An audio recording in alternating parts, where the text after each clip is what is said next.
연봉을 9천 받아도 사는 게 빡빡하다 뭐 이렇게 얘기하는 사람도 있습니다. 근데 보통의 사람들 그냥 평범한 이 중소기업을 다니고 있고 실수령액으로 250만에서 한 350만원 정도 받는 사람들이 이런 얘기 들으면 용하죠. 연봉을 9천이나 받는다? 연봉 9천이면 대략 실수령액으로 얼마 받겠습니까? 한 50만원에서 한 600만원 사이 받을 겁니다. 뭐 여러가지 고려를 해봐도 실수령액 550에서 600 사이를 받는다라는 건 결코 적은 금액이 아닙니다. 제가 한 번 더 생각해보면 대략 한 580에서 한 600 사이일 것 같네요. 580에서 600인데 말하기 좋게 600이라고 해볼게요. 실수령액 600이다라고 하면 웬만한 보통의 사람들, 그냥 조그만한 데 다니는 사람들, 부부가 맞벌이해서 벌 돈만큼이다 라고 생각하면 맞습니다. 결코 적은 돈이 아닙니다.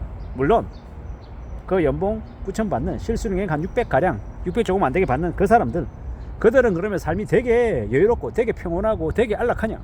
그렇지 않습니다. 예를 들어 이제 맞벌이가 아니고 외벌이인데 혼자 버는데 연봉 9천에 실수령액이 한 580에서 한 600 사이이다. 연봉 9천이다. 그러면요, 애를 키우는데 애들이 어리다 이러면 실제로 나만 하는 게 없을 겁니다. 애들 학원비, 애들 먹고 쓰고 애들 입히고 하는 것, 뭐 그것만 해도 아마 결코 적은 돈이 아니라 되게 실수령액 600 받아도 100만원 이상 저축한다고 하면 되게 대단한 겁니다.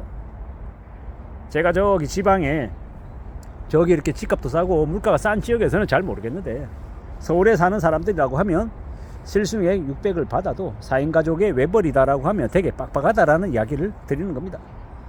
근데 이제 한 50대 한 중후반 넘어가고 예를 들어서 애들이 뭐 웬만큼 좀 커서 대학교 들어가고 자기 알아서 그래도 앞가림 조금 할 수 있을 정도 됐다, 알바도 좀 하고 이러면 이제 또 사정이 다를 수 있습니다. 근데 애들이 중학생 고등학생이고 혹은 초등학생인데 4인 가족의 외벌이고 600 이상 600점 번다 이러면 이제 그게 결코 많은 게 아니다라는 겁니다. 물론 남편이 실수령액 600 벌고 아내가 또 일해서 한 300-400 벌고 이러면 좀 풍족할 수 있죠. 근데 외벌이였을 경우에는 좀 막막하다라는 이야기를 드리는 거고요.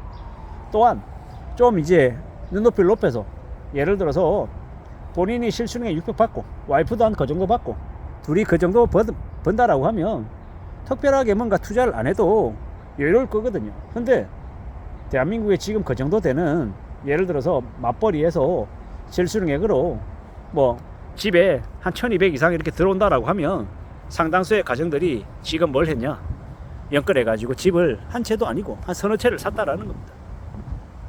뭐 2016년 2017년 가격으로 그때 좀 미리 샀다라고 하면 지금 가치가 한 3-4배 올라서 평가 금액으로는 되게 많이 올라 있어서 뭐 자산 금액으로 따지면 호가 기준으로 하면 80억이 될 수도 있고 100억이 될 수도 있을 겁니다. 서울 기준으로요.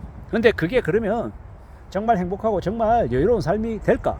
그건 또 다른 얘기인 것 같습니다. 되게 경우의 수가 많은데 2016, 2017에 되게 싸게 사서 뭐 한두 채는 팔아서 현금화해서 가지고 있고 또 한 서너 채는 샀고 이렇게 적절하게 잘 배분해서 현금과 부동산 자산을 잘 배분한 사람들, 그런 사람들은 되게 영리하게 이렇게 잘 이렇게 운영해 온 사람들은 괜찮을 겁니다. 부동산도 괜찮게 가지고 있고 현금성 자산도 가지고 있고 노동소득으로도 좀 충분하게 들어와서 삶이 되게 괜찮을 수 있을 거다라는 겁니다. 근데 그렇지 않고 집에만 올인했고 욕심만 부리면서 현금화하지 않고 집만 계속 샀던 사람들, 내 채 다 채 가지고 있는데 뭐 평가 금액은 80억이다 90억이다 100억이다 라고 얘기하는데 계속 이자 내야 되고 원리금으로 500씩 600씩 내고 있는 가정들은요, 나중은 어떨지 모르겠는데 당장은 삶이 호락호락하지 않다라고 느낄 겁니다. 월급을 많이 받으면 많이 받는 대로, 적게 벌면 적게 버는 대로 대체로 사는 게 빡빡하더라는 겁니다. 지금의 시국에서는요.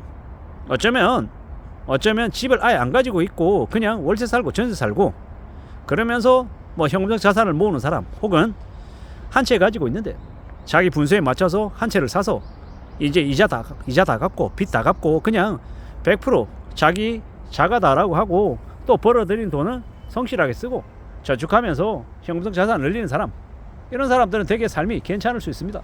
천차만별이다라는 겁니다. 연봉이 9천이어도 집이 있냐 없냐에 따라서, 외벌이냐 맞벌이냐에 따라서, 그리고 집이 있어도 빚이 있냐 없냐에 따라서 상황이 천차만별이다라고 생각합니다.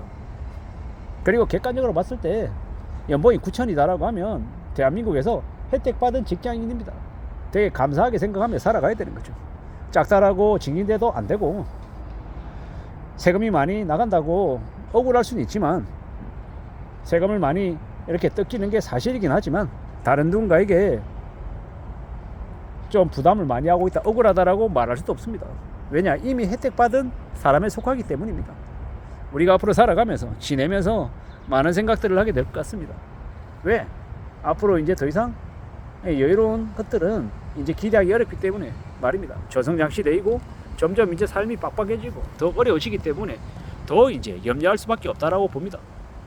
그래서 결국은요, 도시락 싸다니고 걸어다니고 자전거 타고 다니고 커피숍에서 만나지 않고 공원에서 만나서 캔커피 하나 마시고 끝내고, 사람들 만나서 골프 치는 게 아니고 등산하고요, 테니스 치지 않고 러닝하고요, 그러면서 아마 사는 게 변해갈 것 같습니다. 그렇게 점점 더 이제 살아가는 모습들이 달라진다라고 봐야 되는 거죠. 죄송합니다. 목에 살이 깎여가지고요. 이래저래 우리가 살아가는 지금의 시대에 우리가 살아가면서 어떻게 사는 게 좋을지에 대해서 천천히 자기 자신을 되돌아보고 주변도 살펴보는 게 좋을 것 같습니다. 어쩌면 내가 누리고 있는 게 이미 많은데, 혜택을 받고 사는데 나보다 더 나은 사람하고 비교하면서 내 스스로를 되게 불행하다라고 폄하하고 있는지는 아닌지 한 번쯤 생각해 볼 필요가 있다라는 겁니다. 동기들도, 친구들 중에서도 지금 대기업에서 임원 생활하면서 연봉을 2억 받는 친구도 있고요, 또 벌써 회사라고 하는 곳과 인연을 끝내고 지금 이제 장업을 하고 있는 친구도 있고, 또한 회사에서 나와서 지금 잠시 쉬고 있는 친구들도 있고, 천차만별입니다.